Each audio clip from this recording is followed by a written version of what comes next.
Une anomalie très étrange se trouve dans une cellule de confinement humanoïde dans l'aile de sécurité minimale du site Dix-7.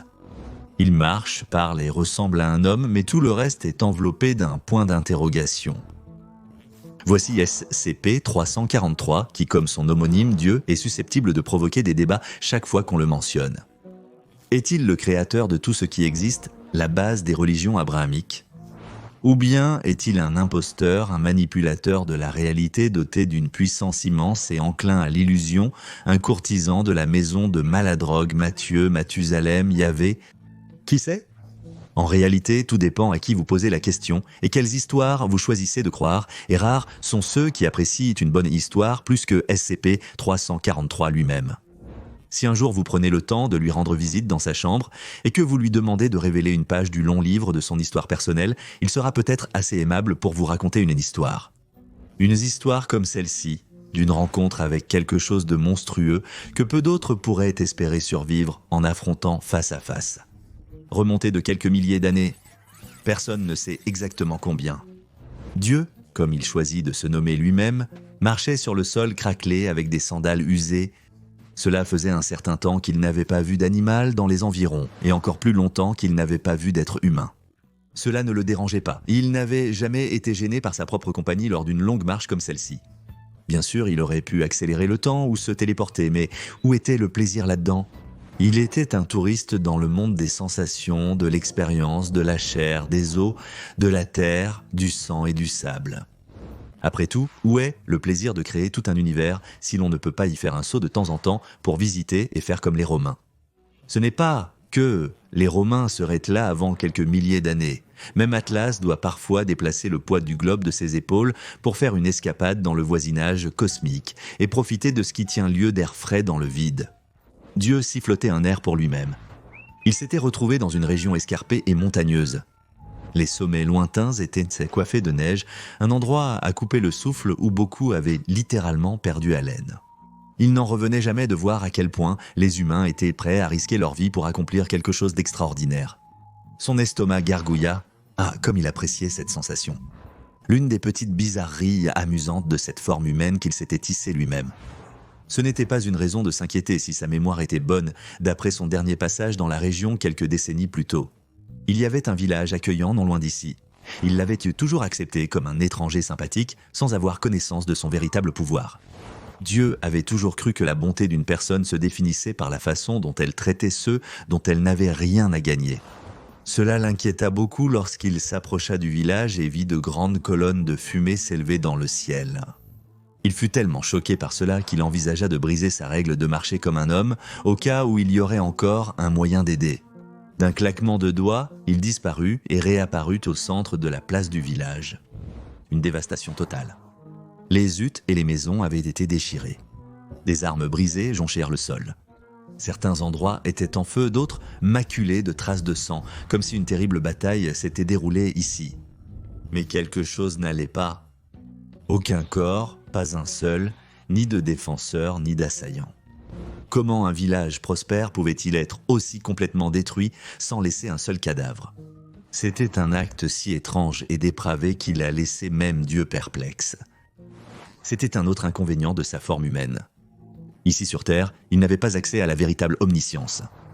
Comment un simple esprit humain, limité par les contraintes du temps linéaire, pourrait-il jamais vraiment comprendre la totalité de l'existence ? Même essayer de faire cela ici ferait fondre le cerveau de son corps humain dans son crâne et le laisserait couler par son nez et ses oreilles. À la place, il a choisi de se promener dans les ruines du village et d'enquêter lui-même. Des flèches, des lances brisées et des épées jonchèrent le sol.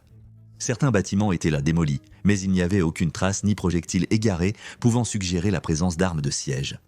Non, ces bâtiments semblaient avoir été littéralement arrachés. Certains avaient même encore des traces de griffes. Quelle terrible bête aurait pu s'abattre sur cette ville et faire cela ? Puis il entendit une voix, faible et suppliante, sous des décombres tout proches. Un survivant, il se précipita vers le tas et le fit disparaître d'une simple pensée. En dessous, un vieil homme faible, couvert de poussière de pierre, tremblait. Dieu l'aida à se relever et le guida vers l'une des rares huttes encore debout dans le village. Ils s'assirent tous les deux. Dieu leva les deux mains, berçant un espace vide. 2 tasses occupèrent soudainement cet espace. toutes deux remplies d'un thé chaud et guérisseur. Il tendit l'une des tasses au vieil homme tout en sirotant la sienne. Il demanda au vieil homme s'il avait vu ce qui s'était passé. Le vieil homme lui répondit que non, il n'avait rien vu depuis des décennies. Il était devenu aveugle dans sa jeunesse. Ni l'un ni l'autre ne savait que cette cécité était la seule raison pour laquelle il était le seul survivant du massacre. L'aveugle dit à Dieu qu'un des éclaireurs du village était monté dans la montagne avec un petit groupe de chasseurs. Le groupe était parti pendant plusieurs jours jusqu'à ce que l'un des membres, le plus jeune d'entre eux, revienne en pleurant, gelé et couvert de sang. Il a dit que ses amis avaient été tués par une bête dans la montagne, quelque chose qui ressemblait presque à un homme, mais affreusement difforme. Et son visage horrible, vraiment horrible. Il ne l'oublierait jamais. Il avait juste eu la chance de s'en sortir vivant alors que les autres étaient déchirés. Mais quand le jeune homme est revenu, il avait ramené avec lui l'ombre de la mort. C'était une malédiction qui condamnait tout le village, hommes, femmes et enfants, à un destin terrible. Et ce destin s'abattit sur eux à peine 1 heure après le retour du survivant. Bien sûr, il y avait des lacunes dans la compréhension de l'aveugle puisqu'il lui manquait l'un de ses sens principaux, mais les sons, il pouvait les décrire avec une clarté parfaite. C'était d'abord faible et lointain, ce hurlement terrible et ce galop, des mains et des pieds frappant le sol plus vite que n'importe quel cheval ne pourrait aller, se rapprochant de plus en plus. Un autre villageois l'a vu approcher et a crié. Puis il était sur eux. Le villageois a crié, mais il a crié plus fort, hurlant, gémissant et sanglotant sans cesse comme un monstre rampant tout droit sorti de l'enfer. Les gens ont essayé de le combattre, à en juger par les bruits. L'aveugle, les yeux vides et plein de larmes, se souvenait des sons des flèches qu'on armait et des épées qui s'entrechoquaient contre quelque chose. Mais même leurs plus grands guerriers avaient crié et étaient morts. Ceux qui ont cherché à fuir et à se cacher ont été massacrés tout de même. Très vite, il ne resta plus que 2 sons dans le village. Le monstre et l'aveugle, tous deux en train de pleurer. Ils ne comprenaient pas pourquoi ça ne l'avait jamais pris, ce n'était pas juste, ça. Avait tout pris d'autre. Le laisser ici en vie alors que toutes et tous ceux qu'il avait jamais connus avaient été détruits était une punition plus grande que la mort elle-même. Après avoir tué tous ces innocents, le monstre s'était simplement éloigné à nouveau vers les montagnes, le son de ses sanglots discrets devenant de plus en plus faible jusqu'à disparaître complètement. Dieu consola l'aveugle alors qu'il pleurait la perte de tous ses proches. Il dit à l'aveugle qu'il irait lui-même dans les montagnes pour affronter la créature sur son propre territoire et qu'au minimum, il découvrirait pourquoi elle avait commis cet acte terrible. Mais d'abord, il devait emmener l'aveugle dans un endroit plus sûr. Il posa une main sur l'épaule de l'aveugle et celui-ci disparut. Il réapparaîtrait dans un autre village ami à des kilomètres de là. Dieu envoya un message silencieux dans l'esprit de chaque villageois. « Prenez bien soin de cet homme.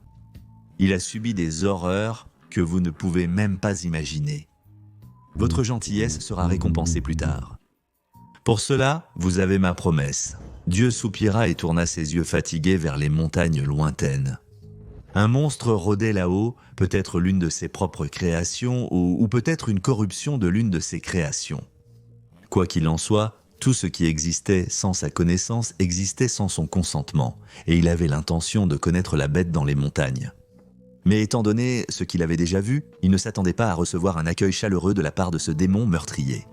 À des kilomètres de là, dans les montagnes, la créature léchait le sang sur ses lèvres fendues.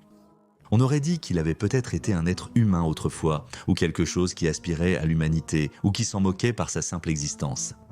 C'était une énorme bête dégingandée, à la peau semblable à de l'albâtre, aux yeux vides et sans âme, laissant couler des ruisseaux de larmes brûlantes sur un visage hideux et émacié. Il s'est traîné dans la bouche gelée d'une grotte aux grandes crocs de glace, haletant et pleurant. Tout ce qu'il a jamais voulu, c'était être seul. Pourquoi devait-il continuer à s'en mêler? Ne savait-il pas ce qui s'était passé? Toutes les choses terribles qui l'ont forcé à faire. La créature recroquevilla son long corps dégingandé en position fétale, creusant de profonds sillons sur les côtés de son crâne chauve avec ses longs doigts acérés. Des choses terribles. Des choses terribles, vraiment terribles.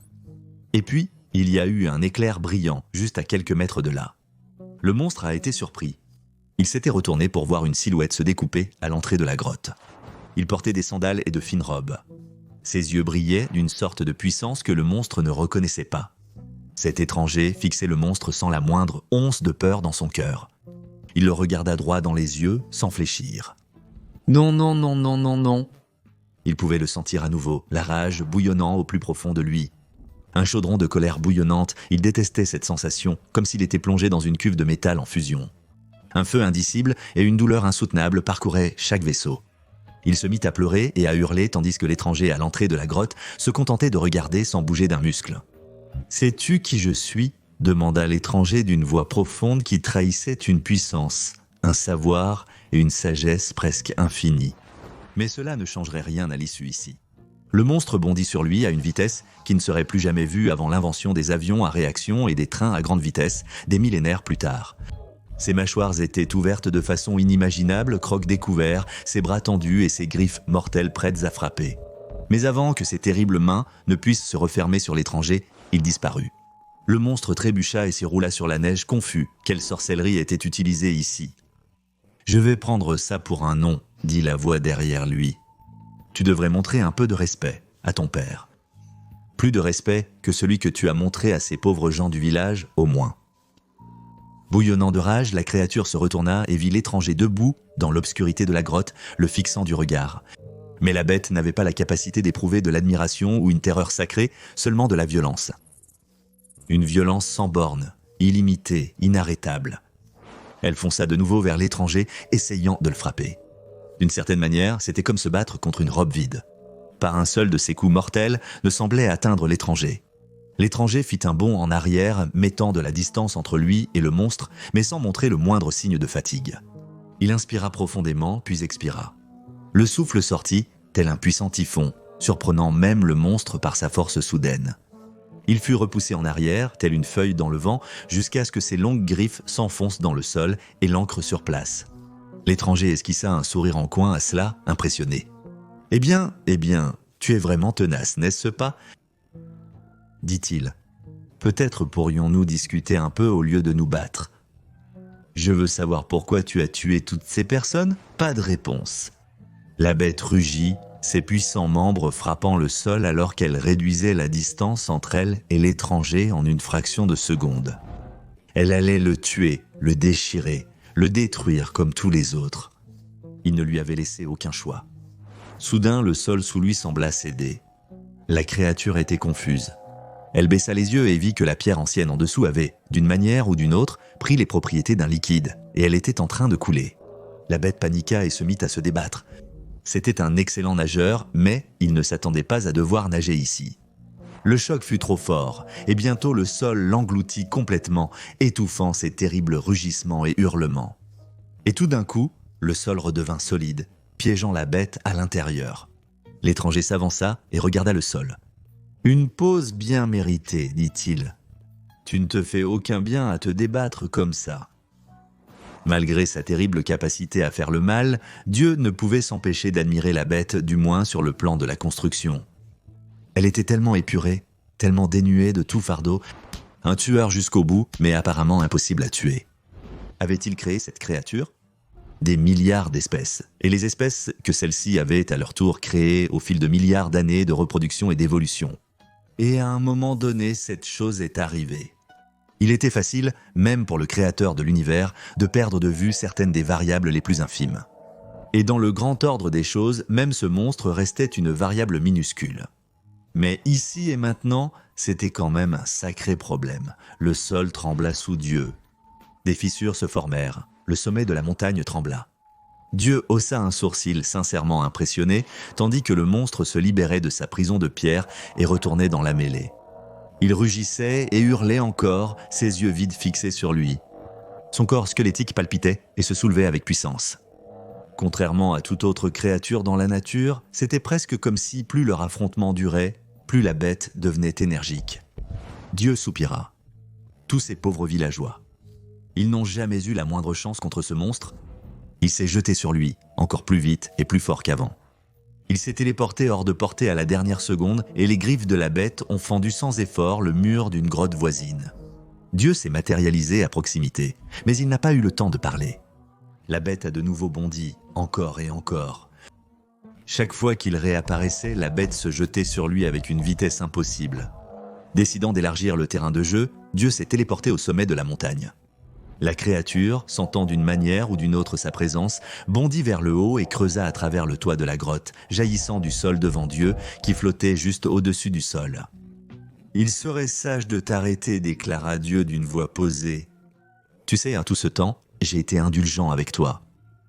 Tu ne veux pas découvrir à quoi ressemble la colère de Dieu ? Des nuages d'orage s'amassaient au-dessus. Un tonnerre puissant grondait à travers le ciel. La bête n'était pas découragée. Elle rugit et galopa vers Dieu, et Dieu, à son tour, appela une réponse. Une volée d'éclairs comme le monde n'en avait jamais vu auparavant, ni depuis, s'abattit sur le monstre qui chargeait. L'éclair blanc soudain pouvait piquer les yeux à des kilomètres à la ronde. Le monstre poussa un cri perçant sous l'impact, sentant sa chair se détacher de ses os et s'atomiser sous la chaleur intense de l'électricité qui l'entourait. Il pouvait sentir sa propre chair en train de cuire. L'éclair, cela ne dura que quelques secondes, mais pour la bête, cela sembla une éternité. Lorsque l'assaut cessa, l'air était encore chargé d'une forte tension électrique. Dieu regarda la marque noire de brûlure sur le flanc de la montagne, là où la créature se tenait. Toute la neige dans un rayon d'1 mile avait été évaporée par l'explosion. C'était une démonstration brute de la puissance de la nature qui ferait trembler même Zeus dans ses sandales. Et pourtant, il y avait encore du mouvement. Quelque chose commença à se relever de la zone brûlée où rien ne devrait encore être en vie. Un squelette noirci se levant péniblement des cendres, mais toujours bien vivant. Alors qu'il commençait à se relever, une nouvelle chair commença à recouvrir ses os, petit à petit.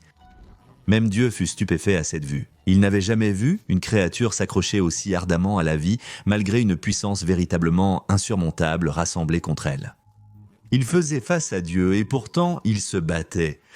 Le monstre chancelait sur ses membres, anormalement longs, encore désorientés, étonnamment vacillants pour une créature animée d'une volonté aussi farouche et violente. Quand une partie suffisante de son visage repoussa pour le permettre, il recommença à pleurer et à sangloter, des larmes coulant sur son visage effroyable. En regardant cette créature, après tout cela, Dieu ne put s'empêcher de ressentir une nouvelle émotion, la pitié.